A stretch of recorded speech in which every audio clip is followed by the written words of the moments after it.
বিপ্লবী অ্যাকুয়াকালচার প্রযুক্তি যেখানে উদ্ভাবনী প্রযুক্তিগুলি আমাদের সামুদ্রিক খাবার উৎপাদনের উপায়কে রূপান্তরিত করছে। আজ আমরা বায়োফ্লক অন্বেষণ করছেন মাছ চাষের একটি উদ্ভাবনী পদ্ধতি। বায়োফ্লক কি? বায়োফ্লক হল একটি জৈবিক ব্যবস্থা যা বর্জ্যকে রূপান্তরিত করতে উপকারী অণুজীব ব্যবহার করে।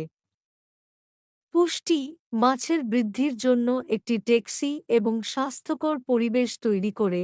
বায়োফ্লক কিভাবে কাজ করে? একটি বায়োফ্লক সিস্টেমে অণুজীবগুলি বর্জ্যকে পুষ্টিতে ভেঙে দেয়, যা তখন হয় মাছ দ্বারা খাওয়া। এই ক্লোজ লুপ সিস্টেম জল দূষণ হ্রাস করে এবং বর্জ্য হ্রাস করে। স্রাব বায়োফ্লক শুধু মাছের স্বাস্থ্যের উন্নতির জন্য নয়, এটি একটি সুষম বাস্তুতন্ত্র তৈরির বিষয় যা বদ্ধলুপ পরিবেশে জীবনকে সমর্থন করতে পারে। এই সিস্টেমটি প্রাকৃতিক জলাশয়ের অনুকরণ করে মাছকে আরও টেকসই, স্বাস্থ্যকর উপায়ে বাড়তে দেয়। বায়োফ্লকের একটি প্রধান সুবিধা হল এটি বাইরের মাছের খাদ্যের প্রয়োজনীয়তা হ্রাস করে। পুনর্ব্যবহার করে পুষ্টিতে বর্জ্য সিস্টেম স্বাভাবিকভাবেই ফিড রূপান্তর অনুপাত কম করে, মানে মাছ কম বাণিজ্যিক ফিড গ্রহণ করুন কিন্তু দ্রুত বৃদ্ধি করুন যদি দ্রুত না হয়। বায়োফ্লক সিস্টেম পরিচালনার ক্ষেত্রেও প্রযুক্তি গুরুত্বপূর্ণ ভূমিকা পালন করে।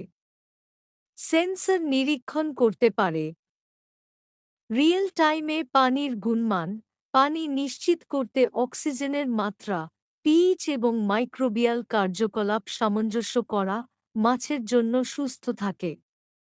কৃষকরা এখন এই প্যারামিটারগুলি ট্র্যাক করতে মোবাইল অ্যাপ ব্যবহার করছেন। বায়োফ্লক চাষকে আরও স্মার্ট এবং আরও দক্ষ করে তোলা। বড় আকারের অপারেশনগুলি ক্রমবর্ধমানভাবে বায়োফ্লক প্রযুক্তি গ্রহণ করছে। ভারত থেকে ব্রাজিল মৎস্য চাষিরা তাদের পরিবেশকে কমিয়ে উৎপাদন বাড়াতে এই পদ্ধতি ব্যবহার করছেন। পদচিহ্ন চলমান গবেষণা ক্রমাগত বায়োফ্লক প্রযুক্তি উন্নত করছে। বিজ্ঞানীরা কিভাবে অন্বেষণ করছেন? সিস্টেমের কার্যকারিতা বাড়ানোর জন্য বিভিন্ন মাইক্রোবিয়াল স্ট্রেন ব্যবহার করা যেতে পারে।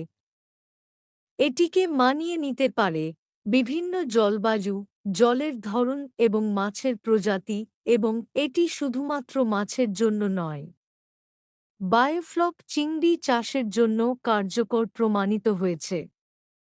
আসলে চিংড়ি চাষিরা পানির জন্য উন্নত বেঁচে থাকার হার এবং উচ্চ ফলন দেখতে পাচ্ছে। বায়োফ্লকের পরিশোধন এবং পুষ